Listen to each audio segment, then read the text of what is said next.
Continuando o estudo do Evangelho, nós vamos falar hoje desse capítulo. O capítulo 22, que é não separar o que Deus juntou. Uma curiosidade, é o menor dos capítulos do Evangelho.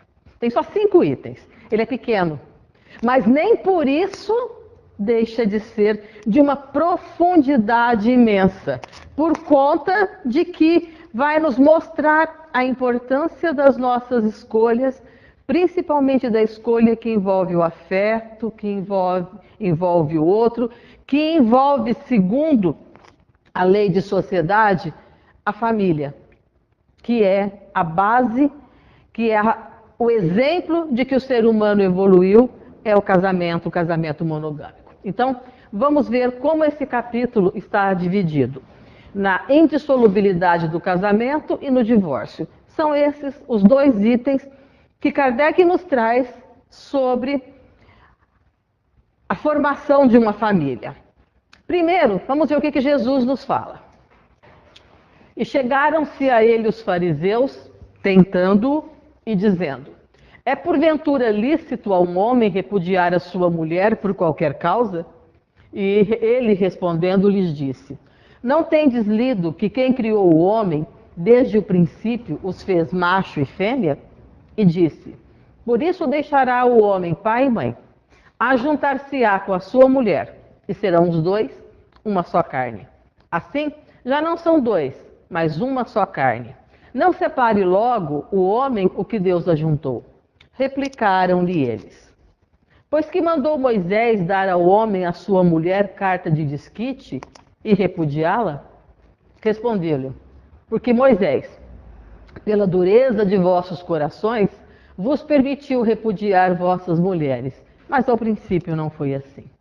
Eu, pois, vos declaro que todo aquele que repudiar sua mulher, se não for por causa de adultério, e casar com outra, comete adultério. E o que se casar com a que o outro repudiou, comete adultério, e é Mateus quem traz para nós esse ensinamento. Então vamos ver o que Jesus quer nos dizer com tudo isso. Sobre o princípio não era assim, sobre a dureza dos nossos corações, porque Moisés, em suas leis, dava o direito da separação. Claro que quem tinha esse direito era o homem de separar-se da mulher e não o contrário. Como diz ali, dá à mulher a carta de desquite. Mas vamos ver então como Kardec e os espíritos nos explicam esse ensinamento de Jesus. No princípio não foi assim. As leis de Deus são imutáveis, são as mesmas em todos os tempos e lugares. Nós sabemos que as leis de Deus são aquelas leis naturais. Aquelas que Kardec tão bem sintetizou no livro 3º de O Livro dos Espíritos. São as leis naturais, aquelas que estão escritas em nossa consciência e que são imutáveis, que jamais vão mudar, independente da época e do local. E se estão escritas em nossa consciência, nós sabemos, pela nossa consciência, aquilo que é certo e aquilo que é errado. Então, no princípio não foi assim. Nós sabemos o que devemos ou não fazer, mas, como Jesus fala, pela dureza dos vossos corações, né? E no casamento, o que é de ordem divina é a união de almas ligadas pelo amor.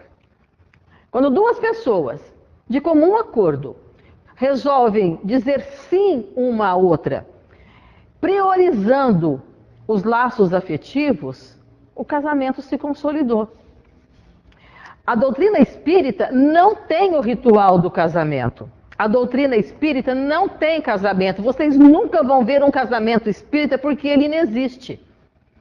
Porque nós sabemos que o casamento real é aquele onde 2 pessoas decidem, de comum acordo, dividir a vida, prometendo uma à outra fidelidade, e não que essa promessa tenha que ter um mediador. Então o Espiritismo não tem o casamento como ritual, como parte de um casamento religioso. Se o amor não presidir a união, logo o casamento começa a fraquejar. Só através do amor, a gente consegue manter uma relação. Acontecem situações que nem sempre são fáceis numa vida a dois.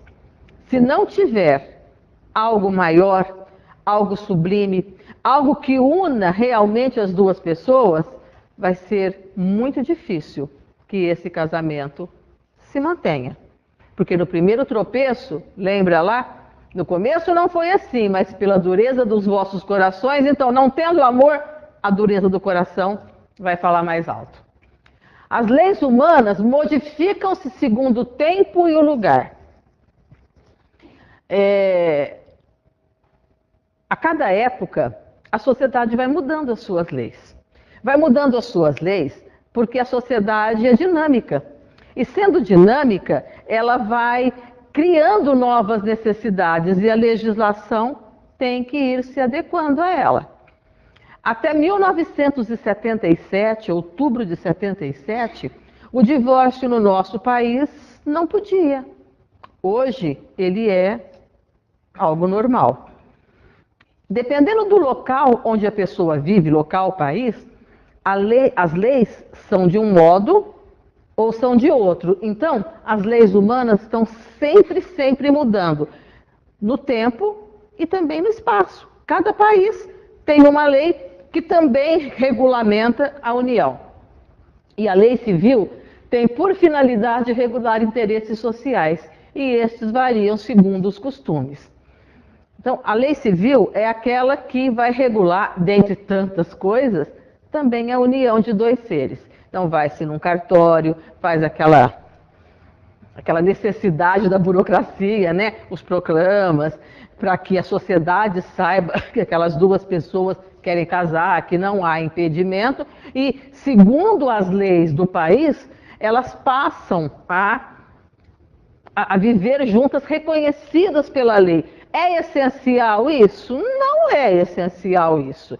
Tanto hoje em termos legais, quanto em termos morais. Mas o ideal é que, se existe a lei, que a gente cumpra essa lei, né? O espírita deve seguir sempre conforme a lei. Lembra do mestre? Dai a César o que é de César e a Deus o que é de Deus.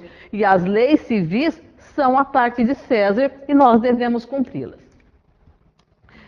Num casamento, né, não se consulta o sentimento mútuo do casal. Quando a gente vai casar, que vai lá no cartório para fazer essa parte burocrática, nem o escrevente que está mexendo com a papelada e nem o juiz de paz, quando vai efetivar o casamento, pergunta: vocês se amam? Eles querem ver se não existe nenhum impedimento legal. O sentimento mútuo não é consultado. A lei civil ela exige documentos importantes aos interesses sociais e familiares. Ela é útil, ela é necessária, mas mutável. Ela está sempre mudando, porque a sociedade muda. Então, a lei é reflexo da sociedade, sempre. Mesmo assim, não nos cabe prescindir dela. Jamais. Não nos cabe prescindir de uma lei. O divórcio é uma lei humana, que tem por finalidade separar legalmente o que de fato já estava separado. Algumas religiões condenam o divórcio. A doutrina espírita é a doutrina da liberdade, né? Que dá a cada um de nós a responsabilidade e a diretriz da própria vida. E essa responsabilidade e essa diretriz também cabe aqui. Então, o divórcio, como Kardec nos fala, ele só está formalizando o que de fato já aconteceu. Ou um casal que se ama, que está vivendo bem, vai divorciar. O divórcio só acontece por aquilo que efetivamente já estava separado. Não é contrário à lei de Deus, pois só reforma o que os homens fizeram. E só tem aplicação quando a lei divina não foi considerada. A lei divina é a lei do amor. Não havendo amor, não tendo havido o amor, seja lá por que for que a união aconteceu, chega uma hora em que ela cai, em que ela quebra, e o divórcio só formaliza isso. Quando o amor é relegado em nome das paixões. Aí, né, quando a paixão toma conta, o amor acaba sendo deixado para trás. Jesus nos diz que desde os tempos de Moisés, o adultério pode ser a causa de separação pela dureza dos vossos corações. Isso porque o adultério não existe onde reina o amor verdadeiro. Não existe. Só acontece o adultério quando o egoísmo falou mais alto, quando o amor deixou de existir. Ou quando o amor próprio falou mais alto do que o amor do outro.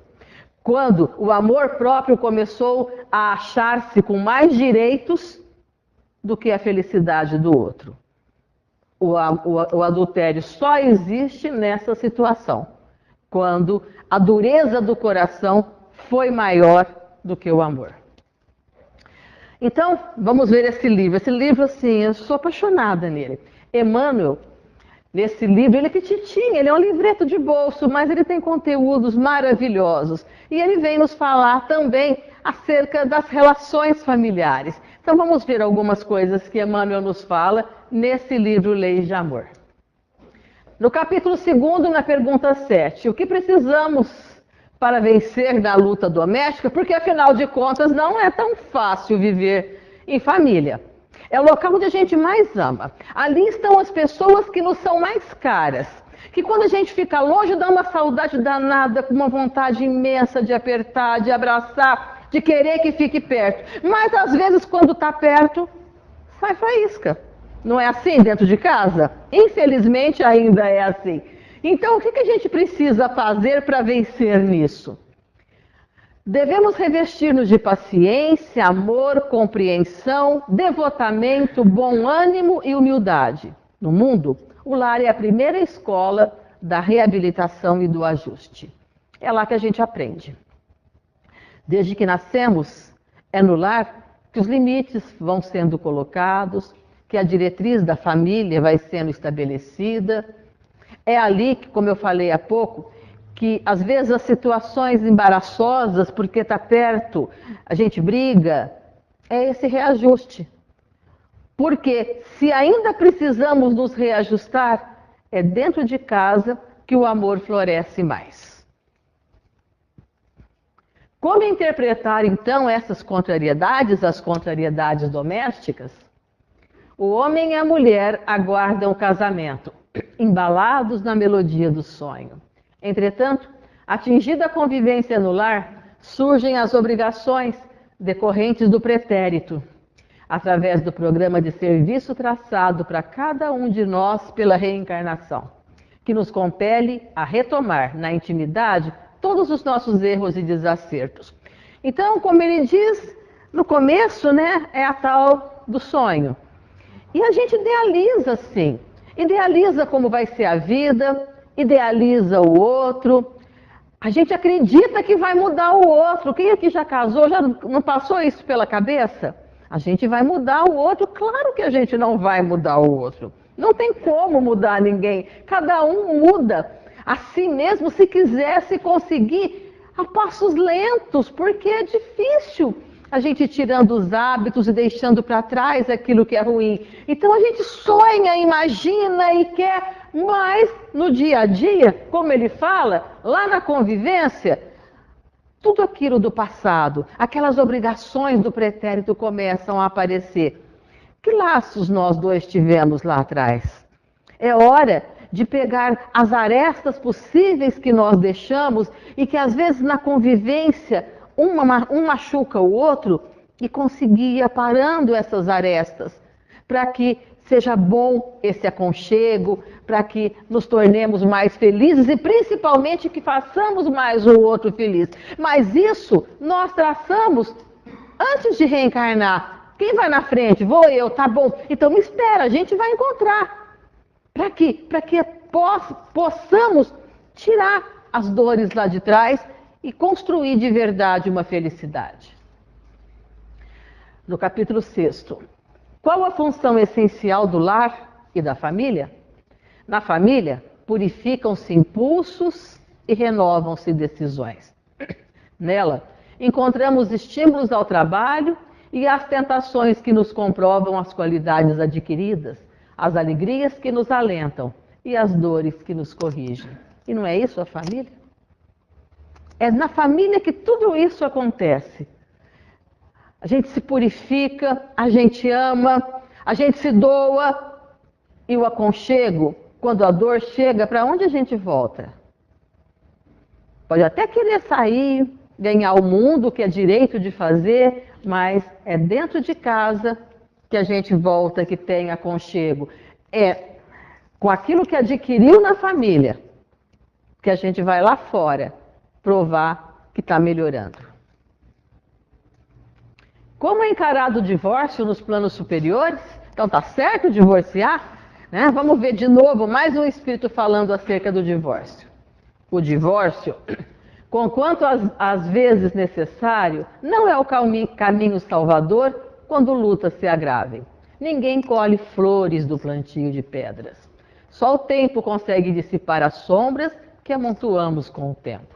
Só o perdão incondicional apaga as ofensas. Apenas o bem extingue o mal. Então, eu sou obrigada a ficar casada com ele? Não, não é obrigada a ficar casada com ele. Mas é dever não odiar.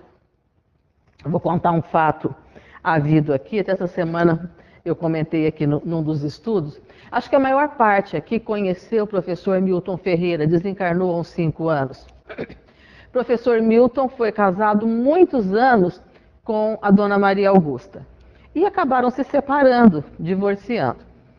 E eu, inclusive, estava dando na evangelização uma aula sobre lei de sociedade, sobre a família, e comentei com os meus alunos, que são da pré-mocidade, sobre essa situação do professor Milton, e eu disse que o casal pode se separar, não pode se tornar inimigo.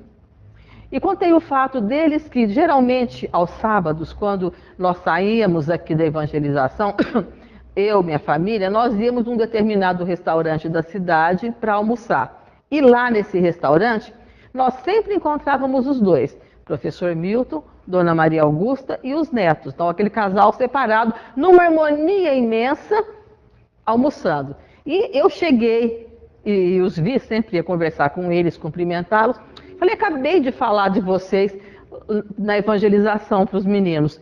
O que você falou? Falei que vocês são um exemplo do que é um casal separado. Não mais dá para viver junto como marido e mulher, mas se tornaram irmãos, se tornaram amigos. E que todos os sábados vocês vêm aqui almoçar com os netos. Ele olhou sério para mim, ele era muito brincalhão.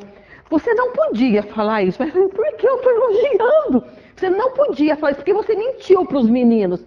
Falei, eu menti? Mentiu. A gente vem toda quarta e todo sábado jantar, almoçar com os netos, não só todos os sábados. Então, olha o exemplo de um casal, 2 vezes por semana se juntavam para almoçar com os netos, numa situação de amor, de carinho imensa que um tinha com o outro. Então, o divórcio é necessário. O que nós não podemos é, no divórcio, manter ódio. Não dá para viver junto, mas cortar de verdade a raiva. Passar a ser amigo, passar a ser irmão, é fácil, eu acredito que não. Mas um dia a gente vai ter que viver assim, como irmãos. Então, por que já não começar agora? Existem casamentos desventurados. Não será o divórcio o mal menor? O divórcio, às vezes, é válvula de escape para evitar o crime. Há casos em que ele funciona como medida lamentável, qual amputação que evita a morte. Mas será sempre quitação adiada, a maneira de reforma no débito contraído. Então, se a situação está terrível, não dá para continuar mais junto. Pode, inclusive, acontecer um crime. Mas se sair de um casamento nessa situação, que saibamos que a gente vai voltar um dia. Tem uma história também que contam do Chico, que uma senhora chegou para ele dizendo que não aguentava mais o marido, que estava muito difícil viver com ele, mas que ela estava engolindo e que ia aguentá-lo até o fim, para ficar livre dele na próxima encarnação. E o Chico olha para ela e fala, minha irmã, nessa encarnação você está com ele para aprender a aguentá-lo. Na próxima você vai vir para aprender a amá-lo. Então não adianta. O que liberta chama-se amor. Já tentaram ficar com raiva de alguém? Já tiveram ódio de alguém? A gente sai daquela sintonia? A gente não vibra o tempo inteiro aquela situação de raiva, pensando na pessoa e aquilo não fica martelando a cabeça? O ódio aprisiona. Quer liberdade? Quer dar liberdade? Ame. Então, se o divórcio em algumas situações é necessário para evitar um mal maior, e ainda não dá para olhar como irmão, para abraçar, precisou de uma medida protetiva, a coisa está muito feia, dê uma pausa, porque nessa encarnação não consegue. Mas saibamos que numa próxima vamos voltar a nos encontrar para aprender a amar. Um outro livro. No livro Estudando a Mediunidade, de Martins Piralva, no capítulo 18, o título é Espiritismo e Lar, nós encontramos a seguinte classificação dos casamentos em nosso mundo. Muito interessante. Vamos analisar onde que a gente se enquadra aqui. Qual é a nossa relação? Então, a classificação é essa. Os acidentais, os provacionais, os sacrificiais, os afins e os transcendentes. São 5 tipos de casamento. Vamos analisar cada um? Segundo Martins Piralva, que tira também de um dos livros do André Luiz essa classificação, se não me engano, do Mecanismo da Mediunidade. Os acidentais são encontros de almas ainda inferiorizadas, por efeito de atração momentânea, sem qualquer ascendente espiritual. Se conhecem, se aproximam, usando o seu livre-arbítrio. São almas que se encontram na confluência do caminho, unindo apenas os corpos. Esses casamentos geram futuros encontros provacionais noutras encarnações. Muito comum hoje, esses casamentos acidentais, eu também falo para os meninos da pré-mocidade que eu dou aula, que são as ficadas da vida. Numa confluência do caminho, numa tangência de encontro acidental, acabam ficando, às vezes vem uma gravidez e às vezes por conta disso um casamento, que muda toda uma programação de vida e às vezes vem dor. Alguns até aprendem a amar e podem sim construir uma família sólida, feliz, mas a maior parte é o que ele fala aqui. É um casamento sem qualquer ligação afetiva, que apenas os corpos. E se apenas os corpos, se não tem a base, não tem a solidez do amor, aquilo acaba. E como deixou coisas mal resolvidas, numa próxima encarnação vai ter que casar de novo. Olha a programação toda mudando. Vai ter que juntar de novo para quê? Para aprender a amar. A única certeza que nós temos é: precisamos nos amar.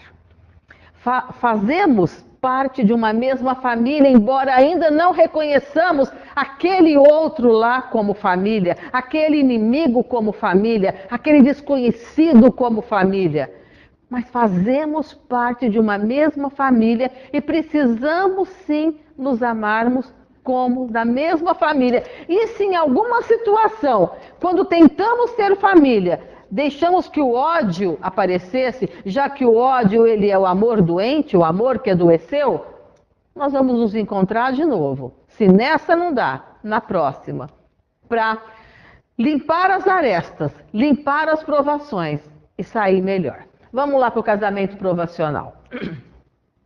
Reencontro de almas para reajustes necessários à evolução de ambas. Lembra lá? Se encontrou na confluência do caminho, não fez muita coisa certa, então vamos agora nos encontrar para reajustar. São os mais frequentes. Deus uniu essas pessoas a fim de que, pelo convívio, se reajustem, se consolidem, dando os primeiros passos na direção do bem. Se hoje fugir ao resgate, voltará amanhã na mesma companhia, para acertos mais completos e, às vezes, mais dolorosos. A maior parte é assim. A maior parte de nós já teve história com aquele que divide a família conosco, com o marido, com a mulher. E como não fizemos tudo o que podíamos, Deus nos dá a chance de, unindo de novo, a gente possa se reajustar. entender aquilo que deixamos atrás de dor, de desavença, para vivermos melhor, para amar melhor. A maior parte de nós não está, como hoje a gente está falando de casamento, com o marido, com a mulher, por acaso. Precisávamos nos encontrar para que o amor pudesse ser mais sublimado, mais leve, mais livre. Porque a maior parte de nós, como ele fala aqui, são os mais frequentes. A maior parte de nós está, sim, numa relação provacional. Quais são os sacrificiais? Não vai adiantar pensar assim, esse é o meu. Porque eu me sacrifico muito pela minha família. Será? Será que se a gente perguntar para o seu cônjuge também ele não vai falar isso? Não tem ideia de quanta coisa eu já precisei abrir mão. Então, presta bem atenção. Os dois primeiros são de almas mais inferiorizadas que somos nós, que estamos num planeta de prova e expiação. Aqui, olha só o detalhe. Reencontro de alma iluminada. Então, a gente ainda não é alma iluminada. Com alma inferiorizada, com o objetivo de redimi-la. Reúnem almas possuidoras de virtudes e sentimentos opostos. É uma alma esclarecida que se propõe a ajudar a que se atrasou na jornada ascensional. Se comprometeu na espiritualidade e o recuo é a deserção do grande compromisso assumido. Então a alma iluminada ela já podia galgar outros mundos, mas ela aceita vir com aquele ainda infeliz, ainda inferior, para ajudá-lo a crescer. Quer um exemplo? Livro Nosso Lar. Quem já leu o livro Nosso Lar? No filme nem sei se aparece, mas no livro está bem sim. Então aconselho a ler. Quem não quiser ler, não gostar de ler, tiver preguiça de ler, nós estudamos o Nosso Lar toda quinta-feira aqui à noite, tá? Então fica até mais gostoso de ler o livro, porque em conjunto a gente conversa. Tá? Mãe do André Luiz. Mãe do André Luiz, alma iluminada. Não estava nem no Nosso Lar mais, estava lá no plano lá em cima. O marido sofrendo até lá no umbral, numa situação de dor imensa. E o que ela aceitou fazer? Vir para a Terra. O marido também vem, ela vai, uma pessoa com muitos defeitos, ela vai voltar a casar com ele, para ajudá-lo. E detalhe, ela vai receber por filha as duas amantes do marido que estavam lá no umbral, fazendo com que ele sofresse mais. Alma iluminada, que aceita sacrificar-se para ajudar uma alma inferiorizada a elevar-se. Nesse caso, ela vai ajudar 3 almas. Casamentos afins. Reencontro de almas, de corações amigos, para consolidação de afetos. São almas esclarecidas e que muito se amam.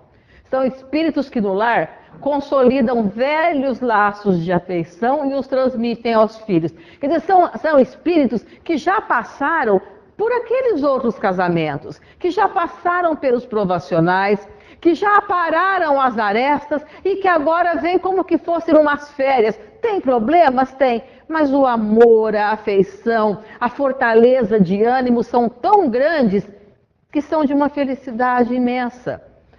É aquela família em que você olha e fala assim, esse pessoal já viveu junto e já aprendeu a amar em outras e outras e outras e agora estão. Quem que não conhece uma outra família assim? Você olha, você fala assim, você percebe na relação como eles se amam. Então, são pessoas, né, que já se encontraram e vêm para consolidar, para selar ainda mais esse afeto. E aí chegam os filhos, a coisa transborda de felicidade. Transcendentes. Reencontro ou reencontro de almas engrandecidas no bem e no amor fraterno, que se buscam para realizações imortais de interesse geral. A vida desse casal tem uma finalidade superior. Constrói um lar terreno com base no idealismo. Deixa um legado de paz, de evolução a toda a humanidade. Então são pessoas que vêm já com o intuito de fazer algo para deixar a Terra melhor. Alguém aqui conhece a história do casal Curie?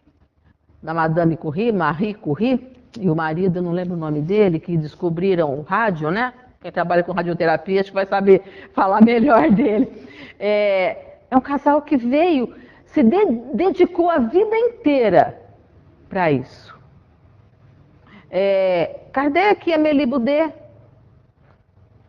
as barreiras que eles precisaram quebrar para poder estar juntos, ela de uma família riquíssima, 9 anos mais velha que ele, no começo do século XIX, o tanto de preconceito que havia, e assumiram o casamento e trabalharam, dedicaram por inteiro a codificação da doutrina. E tantos outros casais assim, que vêm com uma finalidade superior, de fazer algo melhor, de deixar um legado melhor para toda a posteridade. A Terra se torna diferente porque eles passaram por aqui. O casamento marca grande progresso na marcha evolutiva da humanidade. Porque Deus visa não somente a procriação, mas também a evolução moral dos seres. Só a procriação não precisava de amor. O ato em si não precisa, mas a evolução moral precisa. E o casamento existe para isso, para a evolução moral dos seres. Como eu falei há pouco na lei de sociedade, os espíritos dizem a Kardec que a formação da família, que a união monogâmica é um marco de evolução da espécie humana. É assim que o casamento se constitui uma excelente oportunidade de crescimento para aqueles que sabem aproveitá-la bem. Apesar das dores, apesar dos problemas, apesar das dificuldades que todo relacionamento tem, sabendo aproveitar, sai-se melhor. Uma vez eu ouvi uma pessoa dizer que desde que namoravam, eles tiveram uma combinação. Podia ser terrível o dia deles. Podiam ter brigado muito, mas eles combinaram e se prometeram que jamais iriam dormir sem ter feito as pazes, mesmo que ainda estivessem com raiva. Que pelo menos dormiriam se dando as mãos e falando um boa noite um para o outro. E a pessoa me disse que já fazia quase 30 anos que eles tinham casado. E apesar de algumas vezes estar com muitos problemas, com muita raiva, eles ainda faziam isso. Porque nesse dar as mãos e nesse boa noite, muita coisa ruim ia embora. Então, isso é o casamento. Saber aproveitar a oportunidade, a chance que se tem de se tornar melhor. A chance que se tem de fazer o outro feliz e, por tabela, ser feliz. Com o passar dos dias, os pares vão se conhecendo melhor e percebem que o outro não era bem aquilo que parecia ser. Tem algumas manias que desaprovamos e que só notamos através da convivência diária.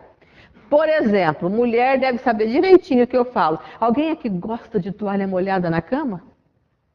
E a gente acha que vai mudar. Né? Então, só que tem coisas que também o outro lado vai descobrir da gente. É na convivência que vai aparecendo essas situações. Então, é uma ótima oportunidade para aprender a dialogar e resolver os conflitos como gente grande. Será que gente matura resolve com diálogo ou resolve com briga? Mas ninguém casou para brigar. Quando duas pessoas resolvem se unir, elas estão querendo, imaginando, sonhando, prometendo felicidade. Então, gente grande luta pela felicidade. Chegam os filhos. E além deles, herdamos também a família do nosso cônjuge, que nem sempre nos parece uma boa aquisição. A minha avó falava que a gente, quando casa, não casa com o marido ou com a mulher. A gente casa com a família. E aí você não gosta da sogra, não gosta do sogro, não gosta do cunhado, da avó dele, do avô, seja lá o que for, mas não foram eles que ajudaram, que formaram a personalidade, que educaram esse ser que você diz amar? Então, quando casa, a gente casa com a família sim, com os defeitos que a família tem, porque ele também está casando com a nossa família, que nem sempre é um mar de rosas. Mas nessa união, nesse juntar pessoas, é que nós vamos aprendendo. Não é fácil, nem aquela família que a gente nasceu, que conhece os costumes desde o berço. Às vezes a gente gosta de algo que faz, quanto mais aquela que chegou à nossa vida 20, 30, 40 anos depois. Então, chegam os filhos, chegam junto a parentela, né? Aqueles que fazem parte da família do outro, e nós temos que saber conviver. Eis um grande desafio para aprender a fraternidade pura, a tolerância, o desprendimento, a amizade e tantas outras virtudes que ainda não possuímos. É nessa mistura, nesse cadinho que é a família. E é dentro de casa, longe dos aplausos que lá fora a gente pode ter, que a providência experimenta a nossa madureza mental, que a providência experimenta, né, se estamos procurando ser melhores, se estamos querendo crescer, se estamos deixando de ser egoístas. É dentro de casa. Porque na rua, para que as pessoas vejam, nós sorrimos, ainda que às vezes tenha vontade de esganar, nós somos educados. E dentro de casa, a gente deixa tudo isso lá fora e nos mostramos como realmente somos. E às vezes, nesse mostrar como somos, que vontade de chutar. A grosseria aparece. Mas será que não são justo com aqueles que dividem a vida conosco que nós devemos ser mais educados, mais pacientes? Porque ali estão as pessoas que nos são mais caras. Para cumprir bem o papel que um dia aceitamos, unindo-nos a alguém de livre e espontânea vontade, vamos lembrar disso, sempre livre e espontânea vontade, é preciso que os dois pilares do templo chamado lar permaneçam firmes até o fim. A nossa casa, o nosso lar, começou com um sim. Um sim de duas pessoas. E esse sim, de repente, cresceu com os filhos, com outras pessoas que chegaram, depois com o genro, com nora, com neto, com bisneto, e vai crescendo até o dia em que a gente volte para casa. Mas aqueles dois que começaram têm que estar firmes. Quantas vezes, quantas famílias que, enquanto está lá a avó, o avô, o bisavô, a bisavó, todo mundo não se congrega ali. Vão os filhos, vão os netos, vão os bisnetos, porque é o pilar firme que mantém a família unida. Quando desencarnam, a família começa a separar. Não é assim mais ou menos que acontece? Aí os novos núcleos, a partir daqueles filhos, é que começam a fazer esses pilares. Então, esse templo é um templo lá, o verdadeiro templo, onde nós convivemos, onde exercitamos o amor, tem que ser de uma firmeza muito, muito grande. Aquele que se casa e promete conviver bem com o seu par e com os filhos que Deus lhe envia, mas abandona o barco ao menor indício de tempestade, certamente será responsável pelo destino daqueles que abandonam a própria sorte.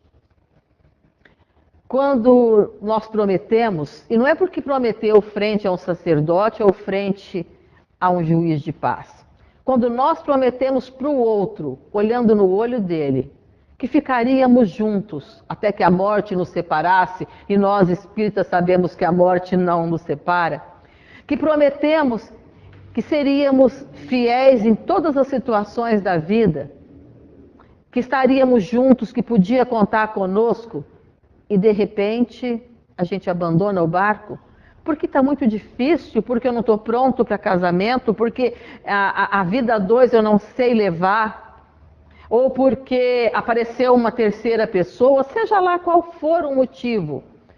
Quanta dor a gente faz acontecer naquele lugar que antes era sagrado para nós? Será que nós não vamos responder por isso? Será que, por conta dessa nossa atitude, alguém não vai ficar mais fragilizado e pode fazer, inclusive, uma besteira? E nós não somos eternamente responsáveis por aquilo que cativamos?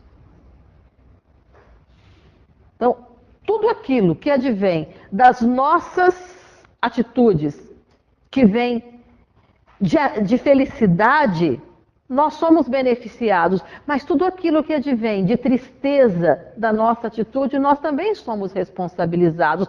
Então, cada vez que pensamos em abandonar esse barco, por conta de paixões, de egoísmo, de situações nossas, possamos nos lembrar das promessas que um dia fizemos, da dor que nós estamos esparramando, nas consequências dessa dor para aquele que um dia nós amamos e das consequências dessa dor para nós mesmos que um dia teremos que responder por ela. Nesse livro, Alma e Coração, é um outro livro, Emmanuel nos fala como encarar as dificuldades de um relacionamento e do perdão como forma de crescimento. Porque dizer que uma vez casado existe, lembra os filmes de Hollywood dos anos 50, né, que de vez em quando aparece na sessão da tarde, ou nos contos de fada, casou e foram felizes para sempre. Não existe. Não existe. Casar e ser feliz para sempre é só nos filmes ou na história da Cinderela. Casar e buscar a felicidade diária, isso sim. Casar e construir a felicidade do dia a dia, que ao final do relacionamento construiu-se a felicidade, isso sim. Mas casar e no passe de mágica a felicidade se estabeleceu ali, não tem jeito.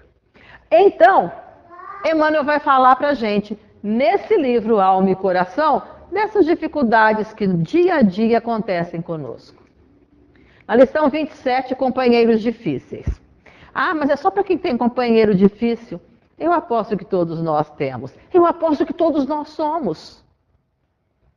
Ou todos os dias nós estamos lindos, perfeitos, com o sorriso mais maravilhoso do mundo, recebendo com um abraço, com um carinho imenso aquele a quem nós juramos amor, fidelidade e felicidade eterna. O que quer que ele faça não nos tira do sério nem um minuto e a gente só sorri e fala, é lindo o que você fez. Será que nós também não somos difíceis? Então, dentro da nossa casa, o outro é companheiro difícil e nós somos companheiros difíceis. Então, como que a gente reage com esses companheiros difíceis? São aqueles que se fizeram amar por nós e que modificaram pensamento e conduta.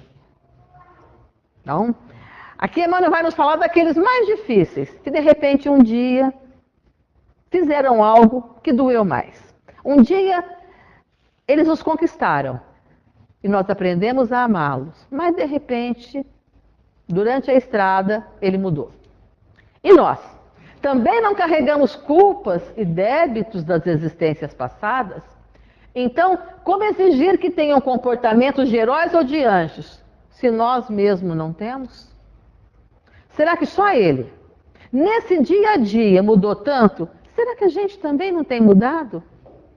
Como temos sido para ele?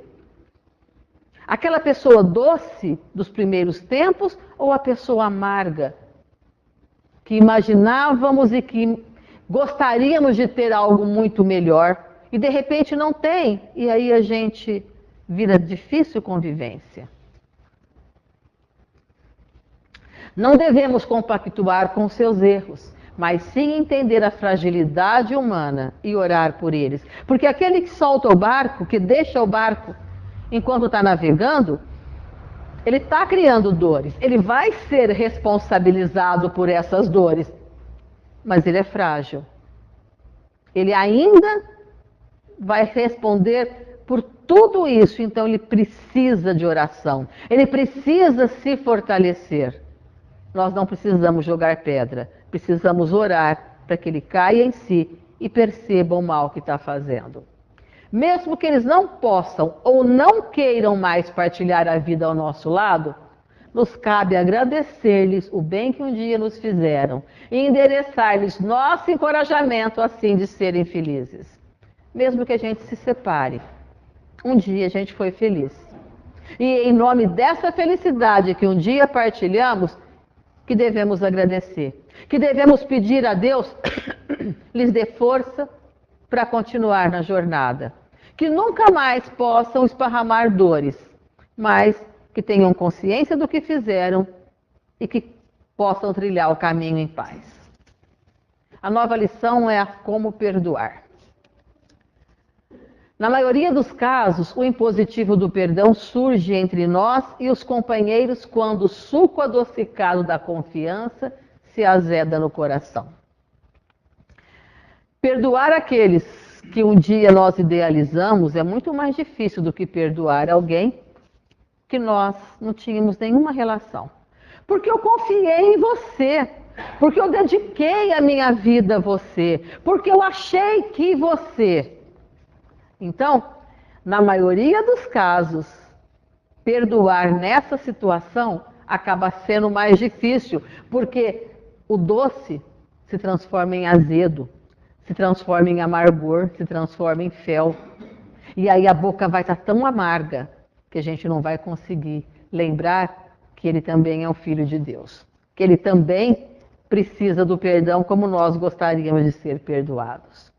Geralmente, as mágoas mais profundas nascem dos espíritos que mais próximo convivem. A gente se prometeu tanto, se amou tanto, fez tantos planos e de repente você pula fora. A mágoa, a dor, o ódio, se a gente deixa, cresce. E cresce de tal ponto que interfere na nossa vida. Já não mais com ele, porque ele foi embora, mas na nossa vida nos tornam pessoas amargas, descrentes de tudo, descrentes até de recomeçar, porque esse recomeçar implica em confiar. Lembremos que esse companheiro, por mais que nos tenha magoado, é também filho de Deus, que não lhe sonega amor e nem confiança. Então, como que podemos nós, seres cheios de erros imperfeitos, mantermos queixa, mágoa, ódio de um irmão, imaginando que somos melhores só porque nós fomos ofendidos? Quantas vezes é assim? Porque somos ofendidos, somos melhores. Mas será que nunca ofendemos ninguém? Será que nós, na situação dele, também não faríamos o que ele fez? A gente tem que vestir, né, a camisa do outro, ou como diz, calçar o sapato do outro, para entender os caminhos que ele segue.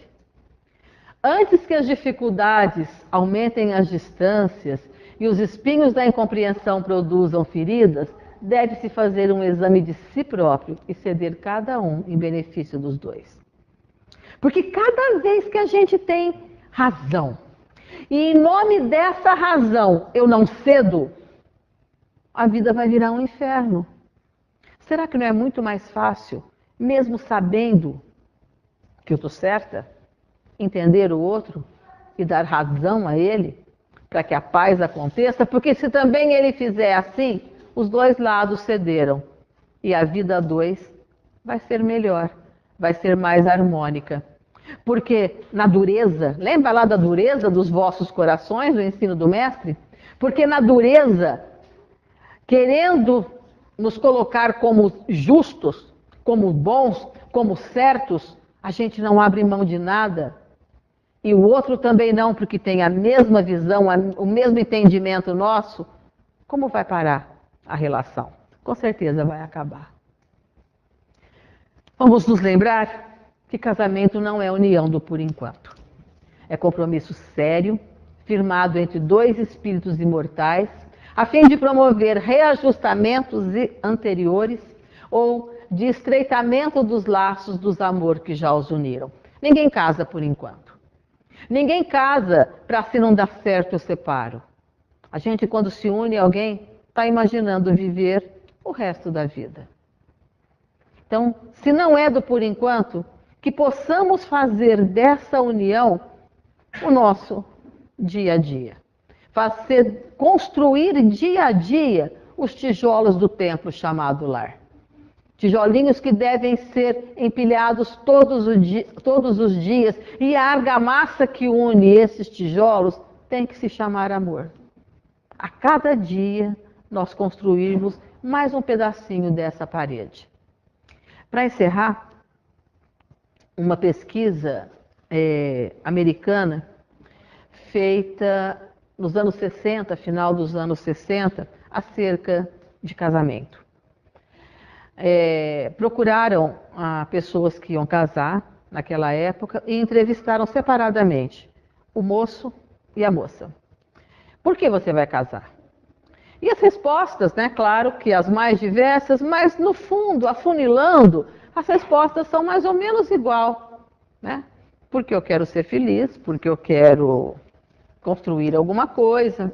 E aí, os pesquisadores começaram a separar nas respostas aquelas que tinham cunho de pensar no todo e aquelas que tinham cunho de pensar em si. Seria mais ou menos assim: eu estou casando porque eu quero ser feliz. Ou eu estou casando porque eu quero construir uma família feliz, porque eu quero fazer o outro feliz. Mais ou menos foram separados assim. Isso no final dos anos 60. 15 anos depois, essas pessoas foram de novo procuradas.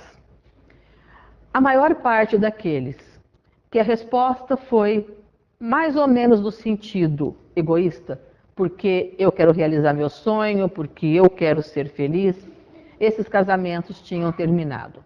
A maior parte daqueles em que a resposta foi altruísta, porque eu quero que o outro seja feliz, porque eu quero construir uma família feliz, porque eu acredito no casamento ou coisas assim, os casamentos ainda estavam de pé.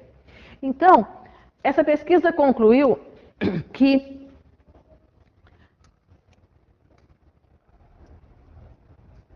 muito mais feliz é aquele que ama do que aquele que quer ser amado. Então, se nós quisermos ter um relacionamento em que sejamos felizes, que o nosso objetivo seja fazer o outro feliz. Que as nossas atitudes sejam para que o outro esteja bem. Porque cada vez que a gente esparrama a felicidade volta para nós. Cada vez que a gente esparrama amor, o amor volta. Cada vez que a gente esparrama flores, essas flores chegam. Cada vez que a gente dá flores, a nossa mão fica perfumada. Então, que esse seja o modo como nós direcionamos a nossa vida, a nossa família, o nosso lar. Para que aqueles que conosco vivem sejam felizes. Que nós sejamos paz em nosso lar. Que cada vez que nós chegarmos, seja bom para aqueles que lá estão.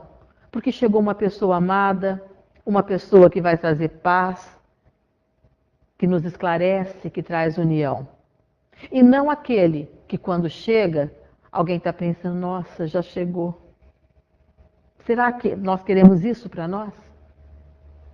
Que sejamos porto seguro daqueles que fazem parte da nossa família. Que sejamos luz, que saibamos distribuir felicidade e amor. E por tabela, a felicidade estará conosco. Então não vamos esquecer disso. Muito, muito mais feliz é aquele que ama do que aquele que quer ser amado. Que o Mestre esteja conosco, que Ele nos envolva, que nos intua para termos sabedoria, para bem direcionar o nosso lar. Que assim seja.